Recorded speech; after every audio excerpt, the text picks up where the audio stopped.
again. Hello, it's Shaky. What's up?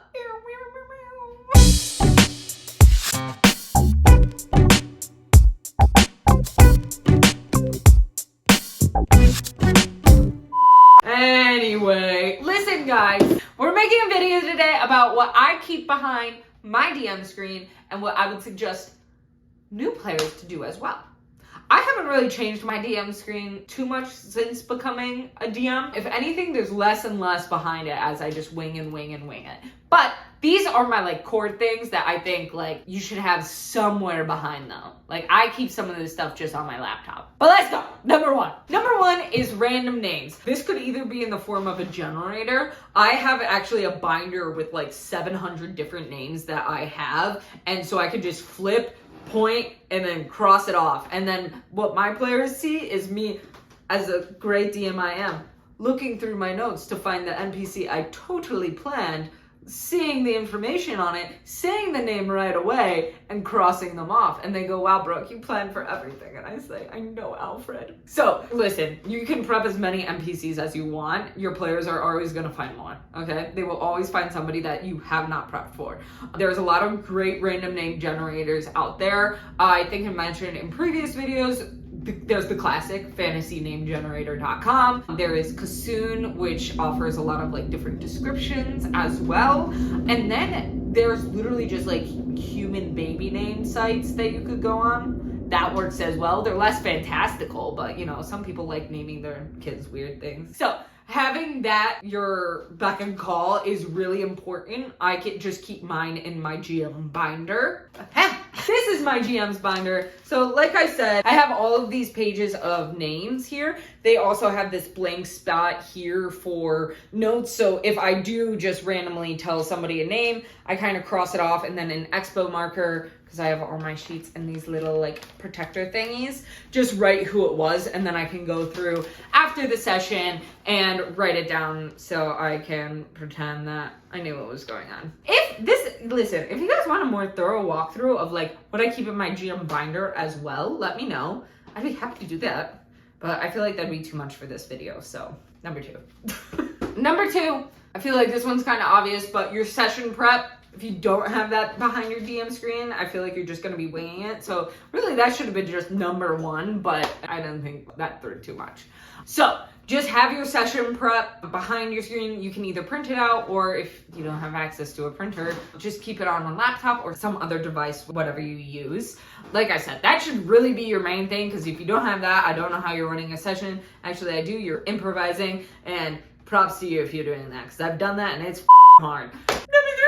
Number three is your player character names on one side. I usually do this on an index card so you can put it on your DM screen. There's important information I like to put. You can put this however you want, but I make sure to write down their AC, their health points, their passive perception, their passive insight, and their passive investigation as well. Those are the main things I like to do. I feel like I find myself forgetting about a lot of the passive skills sometimes. So as a little bit of a reminder, I have those right there at the top of my DM screen. So I just easily see, oh yeah, Cal is the one with a passive insight of or no, she has passive perception of 28.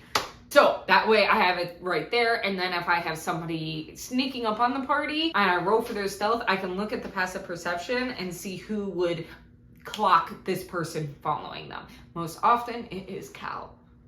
28 passive perception is so annoying. Love you. Number 4, Notepad. Yeah, so it doesn't necessarily have to be a notepad. I, in my binder, have just a bunch of blank page protectors where I can just scribble on with an expo marker, erase it at the end of the session. This could be just a scrap piece of paper. This could be just notes on your phone. Whatever works for you. You just want something that you can quickly scribble down notes, either for yourself or if you're tracking the HP of a monster, or if you just want to remind yourself of something after the session.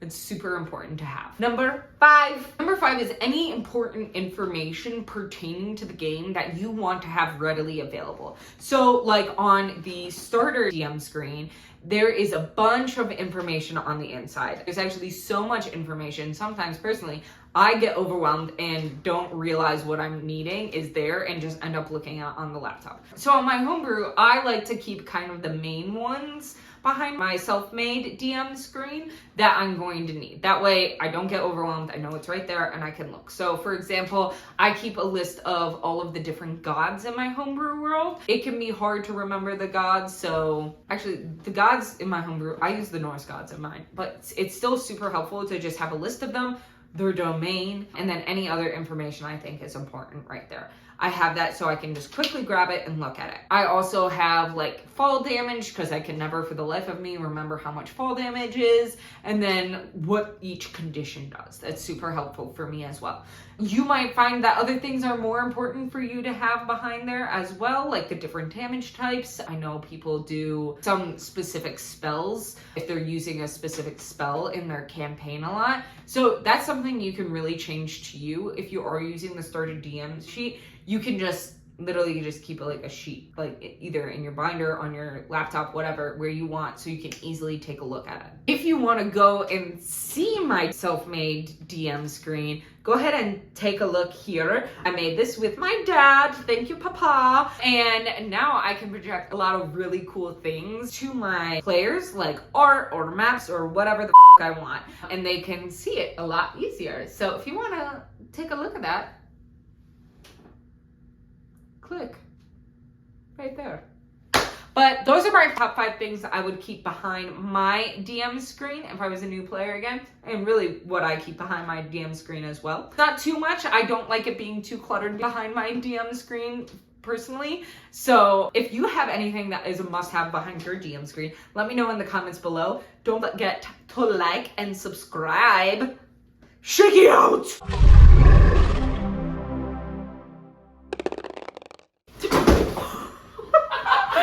Oh my god. I don't know why I thought throwing that was a good idea. It's fine, we're fine. Okay.